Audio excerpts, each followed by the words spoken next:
나에게 예배는 무엇입니까? 사실 이것이 우리 각자의 신앙 고백이라고 믿습니다. 오늘 요한복음 이 9장에 나와 있는 이 사람은 날 때부터 소경된 자입니다. 그런데 여기 하나님께서 이 모든 것을 다 아시잖아요. 그래서 이 제자들이 예수께 물어봅니다.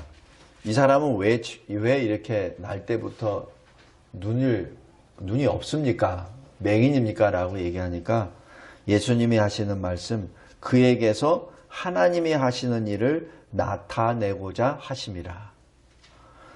이게 우리는 보통 이해가 안 돼요. 어떻게 날 때부터 이 맹인된 사람을 통해서 무슨 하나님이 나타내실 것이 있냐는 얘기죠. 보통 하나님께서 나타내시려면 좀 멋있는 사람, 좀 존귀한 사람, 능력 있는 사람에게 보통 나타나는데 날 때부터 맹인돼서 이스라엘 사람들은 죄인이라고 취급하고, 그리고 이 사람은 어느 한순간도 남의 도움을 받지 못하면 생존할 수 없는 사람입니다. 그런 사람에게 무슨 하나님이 나타내실 일이 있습니까? 라고 반문할 수도 있어요. 그런데 그 역사가 일어납니다. 하나님께서 이 사람을 예수님이 이 사람의 눈을 띄게 해주십니다. 날 때부터 이 소경된 자는 사실 이 자체가 함몰되어 있다고도 볼 수 있어요. 근데 주님이 진흙을 발라서 침으로 발라주시고 실로암에서 씻으라라는 그 말씀에 순종할 때 다시 눈이 떠지게 되고 정상인이 됩니다. 얼마나 신기한 일이냐면은 여태까지 보던 사람도 그 사람이 아닌 줄 알아요. 비슷하긴 비슷한데 라고 말을 했지 그 사람이라고 말하지 않습니다. 그러자 이 사람이 내가 바로 그요. 내가 길거리에서 이 구걸했던 바로 그 장님이요, 맹인이요 라고 말을 합니다. 근데 그때가 이 안식일입니다.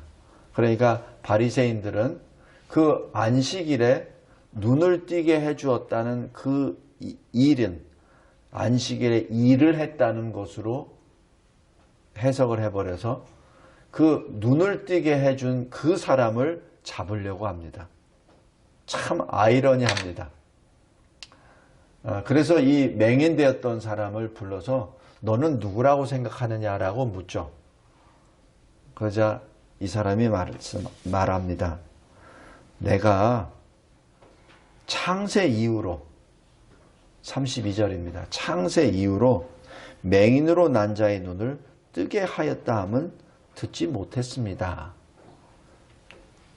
그러므로 33절 나는 이 사람이 하나님께로부터 온 사람이라고 믿습니다라고 여기서 고백합니다. 다 알고 있어요. 이 사람 부모도 그 말을 하지 않습니다. 왜냐하면 그 말을 하게 되면 출교를 당하기 때문에. 그러니까 유대교에서 출교를 당한다는 얘기는 거기서 살 수 없다는 얘기를 말합니다. 식사도 못하죠. 이 물건도 못 사죠. 같이 잠도 못 자죠. 그럼 어떻게 됩니까? 떠나야 됩니다. 그래서 그 공동체에서 떠난다는 얘기는 사실 광야로 나가야 된다는 일이 되어버려요. 그럼에도 불구하고 부모도 말하지 않은 것을 이 사람이 말합니다. 그래서 이 말 때문에 34절에 출교당합니다. 이 다음에 이 사람의 인생은 어떻게 되는지 기록은 없어요. 그런데 단지 이 사람에 대하여 지금 주님이 직접 찾아가서 만나 주십니다. 아마 이 출교를 당했기 때문에 더 이상은 이 유대인들하고 같이 못 있고 이방인 쪽에서 살아야 되는데 이방인들도 유대인 하면은 왠지 좀 이렇게 거리를 두고 무시하고 이러잖아요. 아마 그런 상태에 살고 있었을 겁니다. 35절에 예수님이 직접 그 사람을 만나십니다. 그리고 말씀하십니다. 네가 인자를 믿느냐. 여기서 36절에 주여 그가 누구시오니까 내가 믿고자 하나이다. 지금 이 사람은 비록 이스라엘의 그 공동체에서 출교를 당했지만 늘 하나님을 지금 만나기를 소원하는 사람입니다. 주님을 만나는데 갈급한 영혼입니다.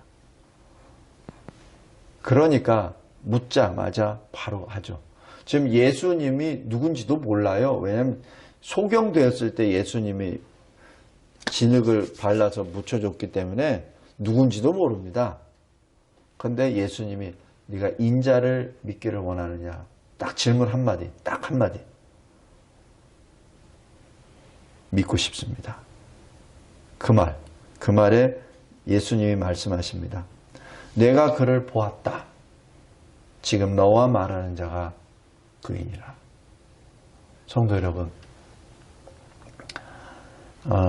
우리 인간적으로 봤을 때는 엄청난 순간이죠. 자기의 눈을 뜨게 해준 사람을 만나게 해줬고, 참 그 자체를 주님이라고 고백합니다. 이게 이 주라고 얘기하는 것은 히브리 말로 여호와를 말합니다. 그냥 단순히 주가 아닙니다. 헬라어로 꾸리오스라고 얘기해서 바로 여호와 하나님을 말합니다. 지금 이 사람은 지금 하나님을 갈급하고 지금 찾고 있는 사람이에요. 성도 여러분, 주님은 누구에게 나타나신다고요? 주님을 간절히 찾는 자에게 주님이 오십니다. 제가 다시 말씀드립니다. 주님을 간절히 찾는 자에게 주님이 오십니다. 세상에서는 쫓아내서 먹고 살 일이 막막하고 더 이상은 하나님의 백성이 아니라는 취급을 받고 있습니다. 그러나 그 사람에게 주님이 직접 오십니다. 그때 38절에 아주 중요한 기록이 나옵니다. 주여 내가 믿나이다. 이게 뭐죠? 신앙 고백입니다. 그리고 뭐 어떻게 하죠? 절하는지라. 여기서 절한다는 얘기가 헬라어로 프로스코네오 해서 예배를 말합니다. 예배입니다. 여기서는 절로 되어 있는데 예배입니다. 이게 예배입니다. 오늘 주제는 나에게 예배는 무엇인가 라는 주제입니다. 설교 요약을 보시기 바랍니다.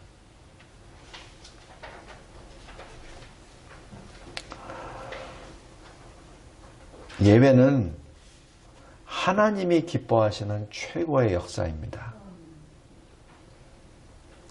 얼마나 기뻐하시냐고요? 성경에 기록할 정도. 창세기 4장 26절에 에노스 시대 비로소 하나님 여호와의 이름을 부르더라. 이 공적 예배를 의미합니다. 하나님이 그토록 기다리고 기다리셨던 순간이 바로 예배입니다. 창조 역사를 다 하고 죄 가운데 구원의 언약을 다 하시고 난 다음에 첫사람 아담을 쫓아내시고 그리고 그 아픈 가족의 역사, 자기 아들들이 사라져버린 역사, 그리고 하나님의 은혜로 셋과 그리고 에노스가 낳았던 그 계보를 쭉 보면서 하나님이 처음으로 기쁨으로 기록하였던 것, 하나님이 진정으로 즐거워하며 기록해 하셨던 것, 슬픔의 역사, 하나님을 배도했던 하나님의 말씀에 불순종하지 아니하여 하나님의 형상으로 지음을 받은 첫사람을 내쫓아야만 되는 그 심정을 이해하십니까? 그 마음에, 그 중심에 늘 하나님이 가장 기다리고 계시는 것, 바로 창세기 4장 26절입니다. 여호와의 이름을 불렀더라. 하나님께 공적으로 하나님의 백성이 예배를 드렸더라. 그것을 지금 하나님이 기억하시고 기록해 하십니다. 성도 여러분, 예배가 그토록 중요한 겁니다. 하나님의 창조 역사 가운데 가장 중요한 것이 예배입니다. 그 예배입니다. 그래서 이 시대에 우리가 예배를 드린다는 그 자체는 하나님의 엄청난 은혜를 받았다는 사실이요. 예배자에 대해서는 하나님이 특별히 보고 계신다는 사실입니다. 얼마나 기다렸으면 비로소라는 표현을 하셨겠습니까? 또 하나님이 그 비로소라는 그 단어가 우리가 얼마나 예배를 사모해야 되는지 그것을 지금 증거하는 표현이기도 합니다. 설교약 1번, 예배는 하나님이 기뻐하시는 최고의 역사입니다. 예배를 드리기 위해서 애굽의 종되었던 이스라엘을 구원해 내셔요. 예배 때문에 구원해 내신 겁니다. 그것 모세가 말한 거 아니에요. 하나님이 말씀하신 겁니다. 그들은 나를 섬기리라. 그들은 광야에서 내 절기를 지키리라. 그들은 내 장자니라. 그들은 나에게 제사를 지낼 것이니라. 그들이 나에게 예배를 드릴 것이니라. 그게 끊임없이 계속 해주시는 하나님의 말씀이에요. 성도 여러분, 왜 우리가 허물과 죄로 영이 죽었었던 우리가 왜 구원을 받았죠? 왜 예수를 믿게 되었죠? 예배드리라고. 그래서 예배가 우리에게는 생명보다 더 귀합니다.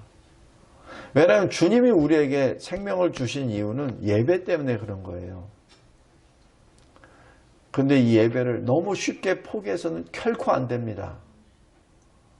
직장 때문에 포기하는 것 너무 쉽게 포기하는데 결코 그래서는 안 됩니다. 만약에 일 때문에 어렵습니까? 그렇다면 하나님께 간절히 기도하시고 그리고 주일 성수를 할 수 있도록 지혜를 달라고 해주세요. 그래서 주일을 지키도록 하십시오. 우리에게 직장을 주신 이유도 예배드리라고 직장 주신 겁니다. 우리 꼭 명심하시기 바랍니다. 학생들이 공부하고 시험 준비하는 것도 하나님께 예배드리라고 한 거예요. 예배를 포기하고 공부를 하고 시험을 본다? 그거 안 됩니다.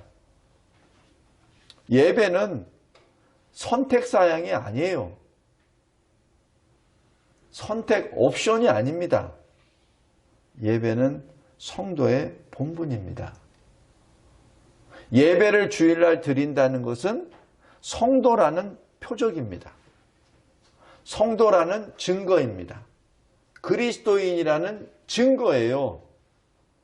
다시 얘기해서 예배를 안 드린다는 얘기는 그리스도인이 아니라는 뜻입니다. 성도가 아니라는 뜻입니다.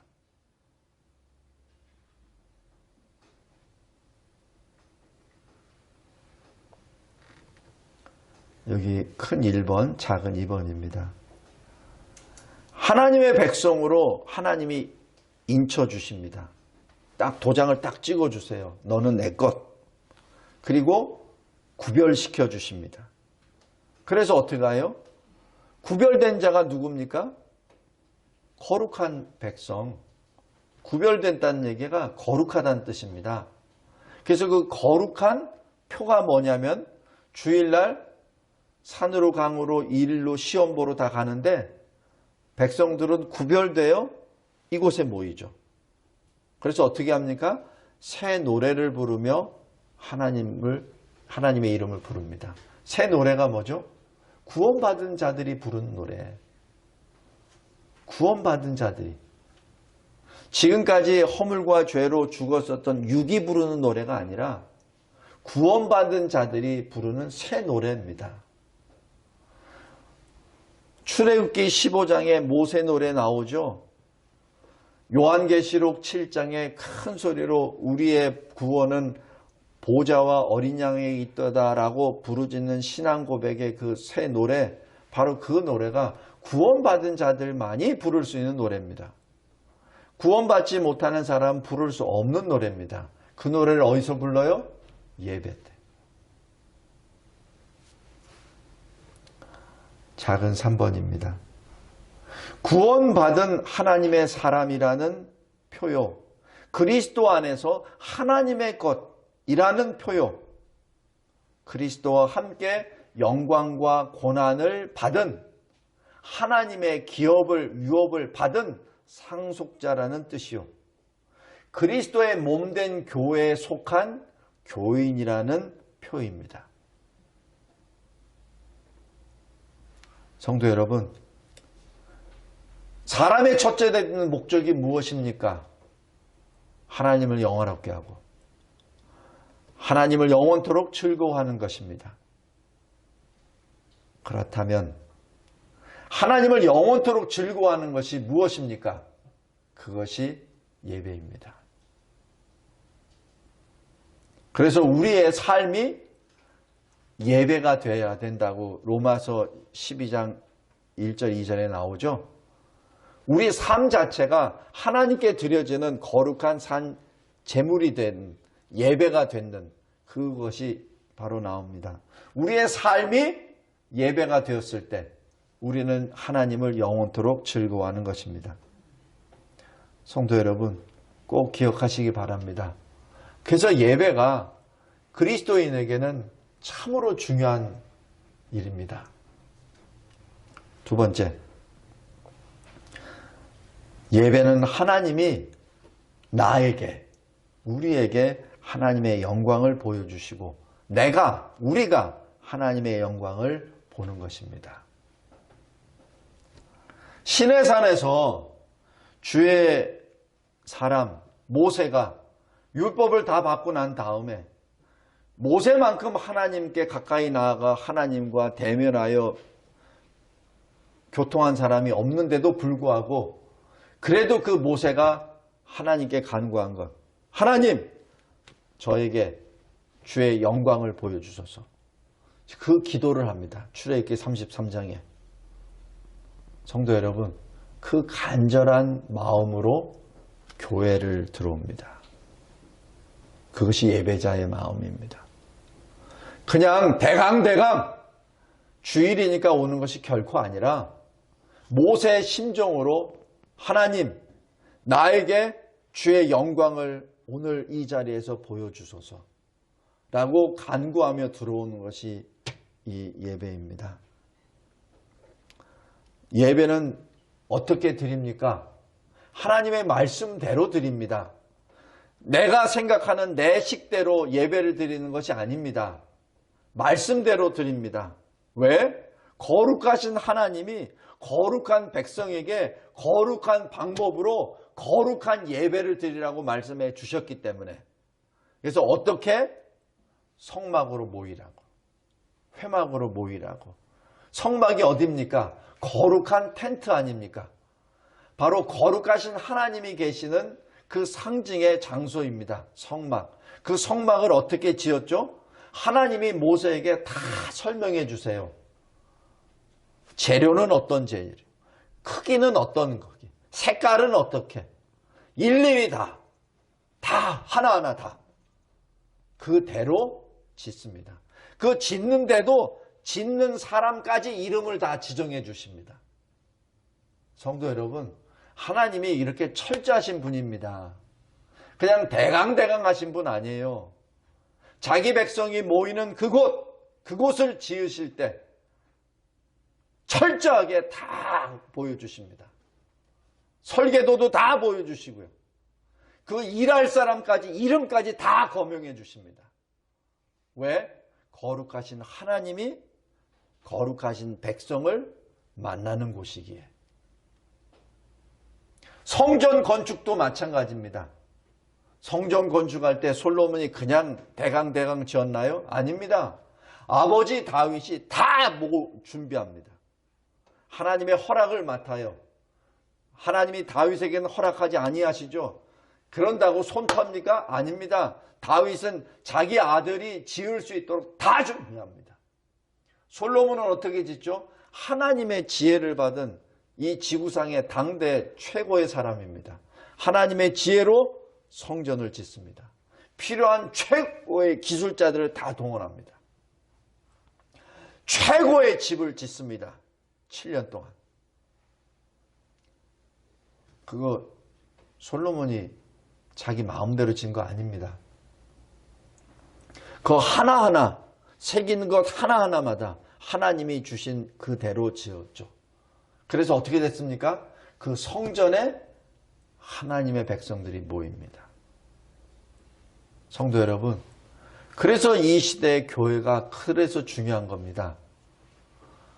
교회 무교회주의자들, 그리고 코로나로 인하여 하나님이 새롭게 종교개혁을 해서 인터넷으로 예배 드리는 것도 예배라고 주장하는 신학자나 목회자들, 진정으로 그들이 하나님의 사람이라면 회개해야 됩니다.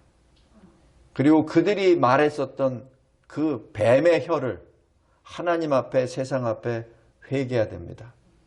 그러지 않으면 그들이 가장 깊은 지옥에 떨어질 것입니다.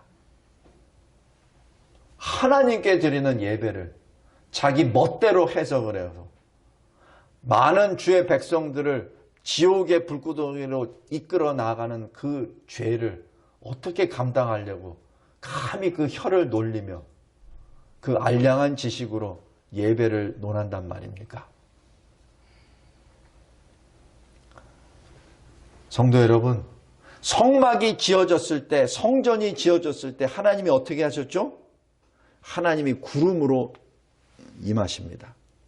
구름이 가득하게 임하셔서 그 성막도, 그 성전에도 누구도, 이 심지어는 제사장까지도 접근하지 못할 정도의 영광이 임하십니다.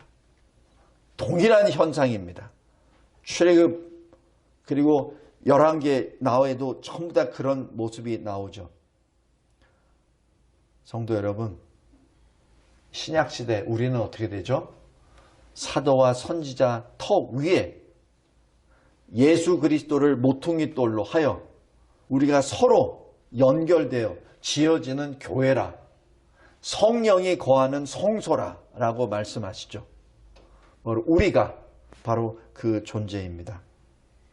성도 여러분, 하나님 앞에 나아가는 그것이 참으로 하나님이 우리에게 주시는 은혜의 길입니다. 우리 출애굽 20장과 신명기 5장에 보면은 이스라엘 백성들이 모세에게 막 하소연해요. 하나님으로부터 직접 말씀을 듣고 살아있는 사람은 우리밖에 없어. 그러니까 더 이상은 하나님의 음성을 우리 안 듣게 해줘. 당신이 혼자 가. 그리고 당신이 듣고 우리한테 알려줘. 그럼 우리가 순종할게. 이게 굉장히 이 믿음이 강한 사람들 표현 같은데 실은 불신의 표현입니다. 하나님이 만나 주셨어. 하나님이 말씀해 주셨어. 그게 살아있어. 그럼 뭐예요? 다음에도 살려주시겠다는 얘기 아니에요. 그 얘기는 뭐예요? 계속해서 하나님께 나와서 하나님 말씀을 들으란 얘기거든. 계속 하나님께 나와서 기도하란 얘기거든. 그죠? 근데 꾀를 내. 하나님, 거룩하신 하나님을 보고 어떻게 우리가 살 수 있습니까? 라고 턱 하면서 자기네들은 뒤로 빠져버립니다. 모세는 어떻게 하죠? 거기에 대해서 백성들에게 아무 얘기 안 합니다. 왜냐면 그게 말로 하는 게 아니거든요. 말로 해서 권면한다고 되는 게 아니거든요. 하나님께 기도하죠. 그러니까 하나님이 허락하십니다. 그러면서 이렇게 모세가 합니다. 이스라엘의 뭇백성을 뒤로하고 하나님이 계신 흑암으로 가까이 나아갔더라. 여기서 흑암이 굉장히 의미가 깊습니다. 우리 성막에 보면은 성소가 있습니다. 그리고 그 안에 지성소가 있죠. 그래서 성소에는 365일, 1년 365일, 하루 24시간 계속 불이 켜 있어야 됩니다. 근데 이 지성소 안에는 흑암입니다. 지성소 안에는. 그래서 1년에 한 번 대제사장 중에 한 사람이 들어가죠. 거기에는 흑암입니다. 여러 가지 신학적으로 해석이 있는데 하나님을 우리가 알 수 없다. 그래서 흑암으로 딱 차단됩니다. 지금 여기서 이 출애굽 20장에 모세가 백성들을 뒤로하고 모든 백성을 뒤로하고 흑암으로 가까이 갔다는 얘기는 하나님의 임재하시는 그곳으로 나아갔다는 표현이기도 합니다. 성도 여러분, 모세밖에 가지 못했었던 그곳, 1년에 대제사장밖에 가지 못했던 곳, 그곳을 주님이 열어주셨죠. 십자가에 달려 죽으심으로 휘장이 위에서 아래로 찢어졌죠. 그리고 그곳에 우리가 나갈 수 있게 되었습니다. 더 이상은 흑암으로 하나님께서 우리의 길을 차단하시지 아니하시고 그걸 열어주셨어요. 그것이 예배입니다. 예배가 그렇게 중요한 겁니다. 예수 그리스도 이름으로 나아가잖아요. 그게 예배입니다. 그래서 우리는 예배를 드림으로 하나님을 만나러 가는 겁니다. 하나님을 만나러 가는 거예요. 모세처럼 하나님을 지금 만나러 온 것이 바로 예배입니다. 예수님이 말씀하시잖아요. 두세 사람이 내 이름으로 모이는 것은 내가 함께하리라는 그 말씀이 두세 사람이 누구죠? 하나님의 사람, 그리스도의 사람, 그리스도인입니다. 바로 그리스도인이 누구죠? 믿음으로 내 마음에 저 시온성, 시온을 향하여 대로가 펼쳐진 사람. 내가 언제든지 주 예수 그리스도의 이름을 부를 때마다 주님의 영광을 배우는 바로 그 자격과 능력을, 믿음을 받은 사람, 저와 여러분입니다. 그 사람이 두세 사람이라도 모여서 주의 이름을 부를 때 내가 함께하리라, 내가 너에게 영광을 보이리라 라는 그 말씀입니다. 모세가 그토록 시내산에서 부르짖고 주의 영광을 보여주소서라고 하셨던 그 여호와 주님이 우리에게 주신 말씀입니다. 두세 사람이라도 내 이름으로 모이는 곳에 내가 그들과 함께하리라. 그것이 예배입니다. 말씀을 맺겠습니다. 예배는 사람이 하나님을 기쁘시게 하는 최고의 방법이요 길입니다. 그리고 하나님이 우리에게 새 영과 새 마음을 주시는 기쁨과 감사의 시간입니다. 예배를 통하여 얼굴을 시온으로 향하고 그 길을 물으며 영원한 언약으로 하나님과 연합합니다. 하나님의 장막, 바로 성막입니다. 우리와 함께 있으며 하나님이 우리와 함께 계심으로 우리는 하나님의 백성이 되고 하나님은 우리의 하나님이 되십니다.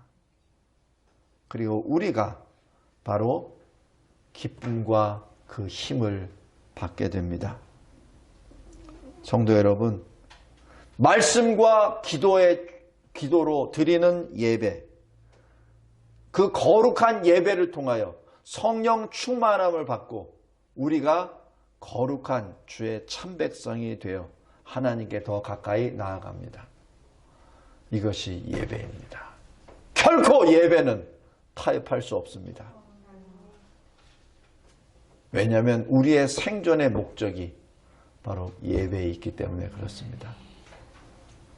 기도하겠습니다. 하나님 아버지, 감사하고 감사합니다. 주님이 주시는 말씀 하나하나가 우리의 생존의 목적을 알려주시고 생존의 목표를 지시해 주십니다. 바로 예배자가 된다는 그 자체가 하나님의 백성이요 하나님의 사람이라는 표이오니 하나님 예배를 드림으로 세상이 감당할 수 없는 그리스도 안에 이기는 자 되게 하옵소서. 주님이 다시 강림하실 때 잘했다 칭찬받는 주의 참 백성 예배자가 되게 하옵소서. 예수 그리스도의 이름으로 기도드리옵나이다. 아멘.